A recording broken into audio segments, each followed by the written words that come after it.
The movie starts with two news reporters, Evan Baxter and a woman. After delivering the news, the woman takes the opportunity to congratulate Evan on being elected as Buffalo's representative to Congress. She then plays a video showcasing his campaign and how much the people love him. What are we gonna do? That's right! After the video, Evan sheds a tear of joy. The scene shifts to Evan and his family leaving their hometown of Buffalo, New York, and moving to the community of Prestige Crest. The kids are gloomy about the move, but Evan lifts the mood by showing them around the new city. Eventually, they arrive at their new home. When his wife and kids see the house, they all get excited. The kids run inside and start exploring as much as they can, while Evan goes to talk with the workers about the best wood to use for the kitchen furniture. After the conversation, he heads outside and finds his youngest son, Ryan Baxter, playing with a stray dog. Evan manages to get the dog off his son. The dog then focuses its attention on Evan before getting distracted by something else. Ryan asks if they can keep the dog, but Evan says no. He explains that it's a stray and lists several reasons why it's a bad idea to have a dog in the house. This is why we can't keep him. They are stinky, they are smelly. In a nutshell, he is disgusting. That night, Evan performs a victory dance in celebration of their new home. He is happy with how perfect everything seems to be going for him and his family. His wife, Joan Baxter, calls it a new house dance. She goes on to say the kids were having so much fun that she didn't think they would go to sleep. She adds that their youngest son did something unexpected. He asked if they could all pray together. Evan asks what they prayed for. Joan replies that Ryan prayed for a dog, and Evan makes a sarcastic face. She continues, saying their eldest son, Dylan, prayed for good and friendly weather for their hiking trip the next day. Evan then asks what she prayed for. Joan says she prayed that they grow closer and become a happy family. Evan replies that she didn't need to pray for that, he will make it happen. She smiles and asks Evan what he would have prayed for. Evan says he doesn't really have anything to pray about, he has everything he wants and is happy with it. Joan calmly reminds him that he's now a congressman, and his dream is to change the world. It's a big task, even for one man.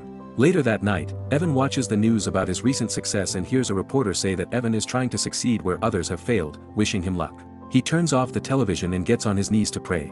He thanks God for his family, the new house, and for helping him secure his current political position. He goes on to say that he thinks his wife made a good point, he's now in a position of great power. I know that with great power comes great responsibility. He prays for help in changing the world. Please help me change the world. The next morning, the alarm goes off at 6:14. Evan wakes up and, after turning off the alarm, remarks how strange it is, he had set it for 7 o'clock. Still, he doesn't think much of it.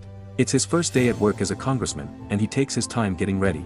He stands in front of the mirror and chants his mantra. I am successful, I am powerful, I am handsome, I am happy. Afterwards, he heads to the dining room and greets his wife and kids. He reminds them of their hiking trip, and they all get excited. As he leaves, he bumps into a wooden box on his doorstep. He pulls it inside, thinking it's for his wife, noting that it's from the Alpha and Omega hardware company. Joan says she didn't order anything. Curious, they open the box and find wooden equipment. Evan thinks nothing of it and heads to work. He arrives at Congress and is greeted warmly as he makes his way to his new office. There, he meets his executive assistant, Rita Daniels. She welcomes him, and as they talk, Marty Stringer, Evan's chief of staff, walks in. After a brief greeting, Marty takes Evan out to meet the rest of the staff. He introduces Evan to everyone, including a new kid, Eugene Tenenbaum, Evan's biggest fan, though a bit awkward. Marty jokes that Eugene is like a walking search engine and demonstrates it. Eugene answers his questions but creates an awkward moment, causing everyone to quietly walk away. Marty and Evan return to the office, where Evan reads a congratulatory note from Congressman Long, who is also his neighbor. Marty is surprised and says this could be a great opportunity. Evan could invite Long to a barbecue and build a strong partnership. Rita interrupts their chat with a pile of paperwork, saying it's from Congressman Long's assistant. The congressman wants Evan to junior co-sponsor his bill. Evan asks what the bill is about, and Rita says it's called the Citizens Integration of Public Lands Act. They're confused, so they call Eugene. He explains that the bill, H.R. 7124, better known as Simplan, would open up fringe areas of national parks for development. Rita says Congressman Long wants it handled by the end of the day. Evan says he can't, he has plans with his family. But Marty cuts in, saying this is a big deal. If Evan gets it done, it would be a major win. Not everyone gets this kind of opportunity, especially on their first day. With no other option, Evan takes the task. Later, Evan gets home and finds his 3 kids ready for the hiking trip. But when they see their dad with a pile of paperwork, they immediately understand that the hike won't happen. Evan tries to lighten the mood, but the kids are already disappointed. Joan walks in and also looks disappointed, but it can't be helped. The next morning, the alarm goes off at 6:14 again. Evan is fed up. He removes the alarm clock, and as he puts it in a drawer, he hears a loud thud outside. Rushing out, he sees men unloading wood planks onto his lawn. He tries reasoning with them, but one of the delivery men hands him a paper and drives off. Evan goes inside and, as he dials the number on the paper, he sees a news broadcast showing someone holding up a sign that reads, Genesis 6 verse 14. He rushes to get the alarm clock, and sees the same numbers on it. He asks for a Bible and flips through it until he finds Genesis 6 verse 14. It talks about God commanding Noah to build an ark using gopher wood. He runs outside and realizes the wood delivered to him is gopher wood. As he stands there in shock, a man dressed in white suddenly appears. He introduces himself as God and tells Evan to build an ark. Evan thinks it's a prank, but God starts telling Evan things only he would know, his date of birth, his weight, even secrets he never told anyone.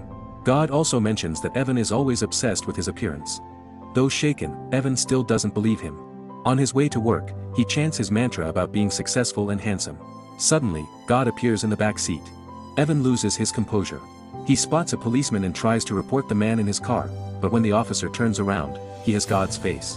Whoa! Careful pulling out. Pedestrian in the crosswalk.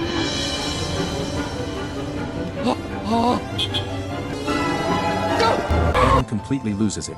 At his office, he's startled by Rita's sudden entrance, which causes her to jump in fear too. Marty eventually shows up and congratulates Evan on completing his paperwork. Eugene then runs in to deliver Evan's new congressional license plate, and it reads, Genesis 6 verse 14. Evan sees it and rushes out of the office. He heads to the congressional meeting hall. As the members recite the Pledge of Allegiance, Evan nervously looks around, fearing another divine appearance. Sure enough, God appears next to him and whispers that he has all eternity to play this game. Evan faints in the middle of the hall.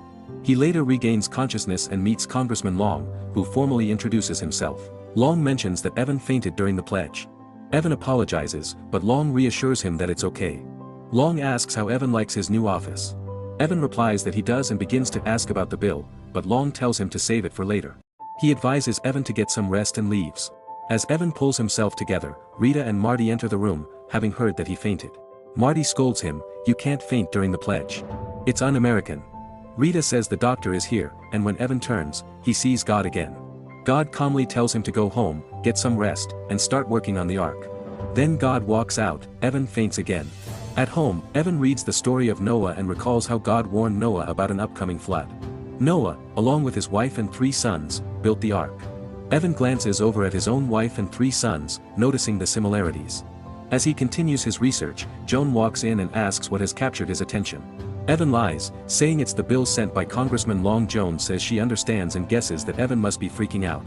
Evan claims he isn't, but Joan opens up. She admits that she's freaking out, worried about the future, especially with Evan's new job and the heavy workload that comes with it. She tells Evan that he's probably stressed and encourages him to get some rest. Evan agrees, says it's probably just stress, thanks her, and decides to rest for the night. The next day, Evan greets his family before heading to work. His wife notes that he's in an unusually good mood, and Evan says it's because he took her advice, got some rest, and now feels more alive than ever. He then tells the kids that their hiking trip will happen this weekend, and they cheer with excitement. Ryan points out that there are 2 doves at the window and says it must be a sign of good luck. Evan smiles. As he steps outside, he notices 2 cats sitting by the stairway but doesn't think much of it. He places a sign on the stack of wood, offering it to anyone who wants it. He gets into his car and, on his way to work, begins to notice more and more animals following him, mostly in pairs. When he arrives at work and steps out of the car, he's surrounded by birds of every kind. They chase him as he runs into the building. Inside, Marty and Eugene inform Evan that several major congressmen, including Congressman Long, will be meeting him in his office shortly. Though still shaken, Evan pulls himself together and heads to his office. As he sits at his desk, a crow flies through the open window into his office. Before he can respond, a whole flock of birds follows. Meanwhile, the congressmen are already on their way to Evan's office, unaware that he's currently struggling with a room full of birds. When they arrive, they find Evan sitting at his desk, surrounded by the birds. Congressman Long asks what's going on. Evan quickly makes up an excuse to save himself. Surprisingly, the excuse works, and the congressmen begin discussing the value of what Evan said.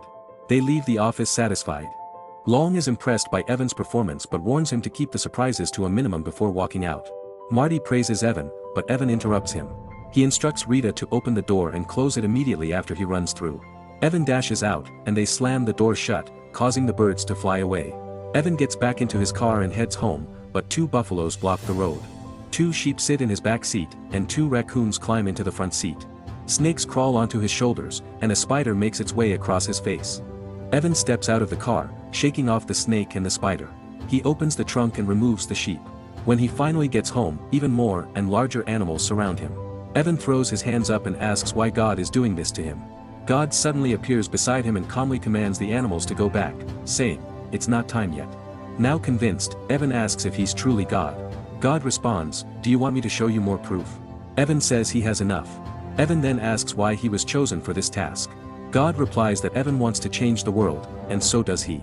Evan asks, why build an ark? Is there a flood coming? But God only says that everything he does is out of love. Evan says he can't do it, that he has his own life and plans. God laughs at the mention of plans. Evan continues, saying an ark is huge. God responds, people want to change the world, but do you know how to start? He pauses, then adds, with one small act of kindness. He tells Evan to build the ark, and says he will fill it.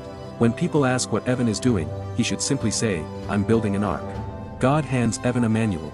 Before Evan can ask more questions, God vanishes. That night, Evan reads the manual and eventually falls asleep. The next morning, he walks to the mirror, and is shocked to see a beard on his face. Being a clean freak, Evan hates facial hair. He tries multiple times to shave it, but every time he looks away, the beard grows back. Eventually, he gives up and joins his family for breakfast. Joan makes a comment about how fast his beard grew in. Evan mutters under his breath, trying to avoid the topic. Then the doorbell rings. They open the door to find the real estate agent, bursting with excitement. She congratulates Evan on purchasing all the lots next door. Evan and Joan are stunned, they have no idea what she's talking about. But the real estate agent is already celebrating.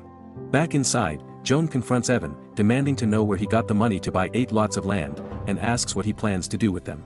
Evan replies, I'm building a boat. His wife looks at him like he's lost his mind. Evan eventually calms her down and tells her that he needs to do this, and that it could even be good for the family. Joan sighs and tells him to build his boat, but warns him not to take too long. They move there to start a new life, not to build boats.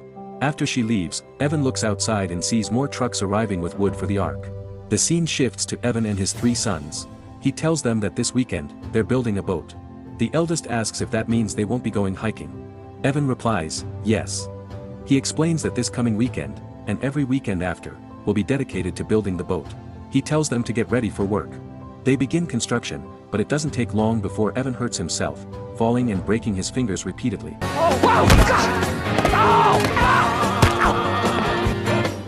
In the evening, Evan sits in the bathtub and winces in pain as his wife bandages his fingers. He complains that building the boat is really hard, and Joan replies, then don't build it. Back home, Evan continues building the boat with his 3 sons. He and his eldest son try to push a huge log over another one, but it's too heavy, and they let it go. Evan sits in frustration, but the kids cheer him up. The middle son, Jordan, says they can lift the log, they just need help. As he speaks, his expression shifts to shock and excitement. He calls his dad over to a large wooden cable wheel. On the wood is a note that reads, ask, and you shall receive. Jordan asks how they'll use the giant wheel. Evan checks the manual, and they get back to work. They work all day, and Evan keeps the kids' spirits high by mixing work with fun. Neighbors gather around to watch them work. After a bath, Evan walks into the bathroom and sees a robe hanging there. It's from God, with a note saying the robe will go nicely with his beard and hair. Evan tries it on and finds it surprisingly comfortable. At the dinner table, Joan and the kids stare at Evan as he eats in the robe. Joan is clearly annoyed, but the kids make fun of the moment, laughing. A weather report comes on the TV, and as they watch, God suddenly takes over the broadcast and says the weather will be extreme on September 22nd at midday. Evan blurts out, is that what's going to happen? The family stares at the screen, but only Evan can see God. He quickly changes the subject, but Joan is fed up. She asks the kids to leave the room so she can talk to Evan privately. Once the kids are gone, Joan confronts Evan. She tells him she's worried, first the beard, now the robe. She wonders if he's on some kind of snow powder or just extremely stressed. After a moment of silence, Evan finally opens up. He tells Joan he's building an ark, and that God told him to do it. Joan finds this hard to believe. She tells Evan she needs her husband back, and their kids need their dad. She leaves the room, and Evan is left standing alone, torn between his responsibilities to his family and his obedience to God's will. The next day, Evan puts on a suit. He cleans himself up and chants his mantra before leaving. But as soon as he steps outside, he suddenly finds himself naked, without realizing it. Even the delivery woman is stunned. Evan panics and runs back inside. Frustrated, he comes up with a plan to outsmart God. He puts on the robe first and wears a suit over it. At work, the introduction of the Sinplan bill is underway. Back at home, Joan and the kids watch the debate on TV, along with everyone else in town. Congressman Long begins roll call and eventually calls on Evan. Evan confidently stands up. The other congressmen react with mixed expressions. Evan looks down and sees his suit neatly folded on the table. He's back in his full robe. The room erupts into chaos. People laugh. Long is furious and demands an explanation. Evan tries to come up with something on the spot, but before he can, animals, birds, bears, and lions, begin walking into the room, causing even more panic. Long insists they're trained animals and gives Evan 5 seconds to remove them. Evan finally confesses. He says the animals aren't trained, they simply follow him everywhere. He says he's building an ark because a flood is coming. One congressman argues that summer is dry as a desert and asks, "Who told you a flood is coming?" A long silence fills the room. Joan, watching on TV, mutters to herself, "Please don't say it," but Evan, tired of hiding, tells the truth. He says, "God told me to build the ark." The room explodes in murmurs. Long loses his patience and orders the guards to throw Evan out. Evan returns home and tries to explain himself to Joan, but he sees that she and the kids have already packed their bags. Joan tells the kids to wait in the car, then speaks to Evan privately. She says everything has become too overwhelming, she can't take it anymore. Worst of all, Evan humiliated himself in front of thousands of people. Evan pleads with her to understand, but Joan leaves. Days pass. Evan continues building the ark alone. Crowds gather to watch, and news reporters from around the world show up to cover the story. They mock him, saying he's gone from congressman to caveman. Some even call him the New York Noah. Joan and the kids watch the news from a TV in a restaurant. The reporters joke about Evan, and people laugh. Joan tries to comfort her children, but they all excuse themselves to use the restroom. As they leave, Joan asks for a food refill. God appears, disguised as a waiter, and tells her he'll be with her in a moment. Then he turns and gently points out that something seems wrong. Joan tries to hide her feelings but eventually opens up. She tells him her husband is building an ark and explains how it's straining their family and relationship. God responds with a few quiet, wise words. Let me ask you something. If someone prayed for the family to be close, do you think God zaps them with warm, fuzzy feelings? Or does it give them opportunities to love each other? Then he says her food is ready and walks away. Joan looks down, and is shocked by what she sees. Unbeknownst to her, she just had a conversation with God. Joan decides to return to her husband. When she arrives, she's amazed by how massive the ark is. She and the kids walk inside and call out for Evan. He answers and, when he steps out, he's fully transformed, white hair and beard, looking like a figure from biblical times. The boys tease him, saying he looks old. Evan laughs and asks what they're doing there. Joan replies that the kids missed him, and she had no choice but to bring them back. Jordan says they'd rather be with their crazy dad, because he makes them feel like home. Evan smiles, overjoyed, and the family hugs tightly. The kids leave, and Joan speaks with Evan. She says she will stick by him as a partner and as family, but he has to bring the ark down. Evan says he can't, but Joan insists he doesn't have a choice. She explains that Congressman Long has already issued a notice requiring the ark to be taken down, and Evan has until September 22nd to comply. Evan exclaims that it's the day of the flood, and his wife asks what they're supposed to do. She says it's impossible to finish the ark with just the 5 of them. Just as she finishes her sentence, Ryan calls their attention to something outside, and they see hundreds of animals arriving in pairs. Joan quickly changes her stance and tells Evan he'd better finish the ark. They get to work. The animals help Evan and his family, while the lions stand guard, preventing unwanted people from disturbing the work. Days go by, and the ark nears completion. A car drives by. It's Evan's co-workers Rita, Eugene, and Marty. Evan asks why they're here, and they explain that Congressman Long is not who he claims to be. It turns out Prestige Crest used to be federal land. Long got approval to build a dam and then distributed the surrounding land to a group of private investors. The locals fought against it for years, accusing Long and his developer friends of cutting corners, like skipping vital building code inspections. Now, with the land use bill, he's planning to do the same thing to national parks. Evan says he can't do anything about it, noting he's been suspended from work, but Marty and Rita urge him to fight the bill. Evan apologizes and says he has to return to the ark. As they talk, Dylan runs up and tells his dad the ark is finally ready. Evan walks to the entrance, raises his staff, and the animals begin entering the ark, leaving everyone in awe.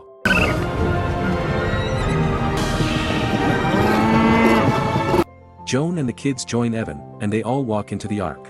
Evan climbs to the top and calls out to the people, urging them to enter the ark because a flood is coming, but they laugh and ignore him. Suddenly, a rumbling sound is heard, but it's not rain. It's Congressman Long, and he's brought a demolisher. He steps out of his car and decides to speak to Evan, hoping he'll listen to reason. He walks into the Ark and confronts Evan. Long arrogantly claims there's no flood, but Evan calmly replies that the show is just beginning. Long talks politics, but Evan calls him out for his corrupt actions, profiting while destroying parks. Long points out the police outside and gives Evan one last chance to take down the Ark. Evan gives Long one last chance to repent. Long refuses and walks off to meet the policeman. He orders them to demolish the Ark and drives away. The police officer gives Evan 3 minutes to evacuate before they destroy the Ark. Joan and the kids try to convince Evan to leave, saying the Ark is going to be destroyed. Evan disagrees, insisting it can't end this way. He raises his voice and cries out to God, "Is it too much to ask for a little precipitation?" Joan tries to comfort Evan, suggesting that maybe God didn't mean a literal flood, maybe it's a flood of knowledge, emotion, or awareness. She tells him to think about the kids. Evan looks at them, and Dylan says he's with his dad no matter what he decides. Jordan and Ryan agree. Seeing the love and support from his family, Evan decides to step off the Ark. As he walks down, he notices the animals lying down. Ryan observes that animals usually lie on their bellies when they sense a weather change. Then a deep rumbling is heard. Evan runs back up to the Ark and sees storm clouds gathering. It starts raining. He calls out to the people again, but they continue to mock him. Eventually, the rain stops, and everyone laughs. A news reporter says Evan predicted the rain but misjudged the amount. Evan realizes something's wrong. He remembers the dam and Long's embezzlement. He suddenly realizes the flood isn't caused by rain, it's from the unstable dam. Just as he reaches that conclusion, the dam bursts, and a massive wave of water surges through the town. The police officer sees the oncoming flood and shouts for everyone to get into the Ark. Chaos erupts as people rush in. They manage to get inside just in time as the floodwaters lift the Ark off the ground. The Ark floats, and they witness the destruction caused by the water. The Ark approaches a bridge and is about to collide with it. Evan prays for help, and another wave pushes the Ark away just in time, steering it toward the Capitol building. Inside, Congressman Long and others are gathered to sign the bill. But as they see the Ark approaching, everyone runs except Long, who stands in shock as the massive vessel barrels through a few buildings and finally comes to a stop. Long walks out, stunned, and asks Evan how this is possible. Evan explains that the dam collapsed and the reservoir ruptured. Prestige Crest is gone. Long tries to argue, but a llama spits in his face. Authorities take him away, and the media dubs Evan the New York Noah. Days later, Evan and his family finally go on their hiking trip and adopt the dog from earlier. As they rest, Evan spots God and walks over to speak with him. God tells Evan he's proud of him for building the Ark, saying he truly has changed the world. Evan humbly replies that he doubts he made that much of a difference, but God points to his family, noting how close they've become. They both dance together before God vanishes once again, and Evan returns to his family. Thanks for watching. Don't forget to subscribe for more interesting movies like this. See you in the next one.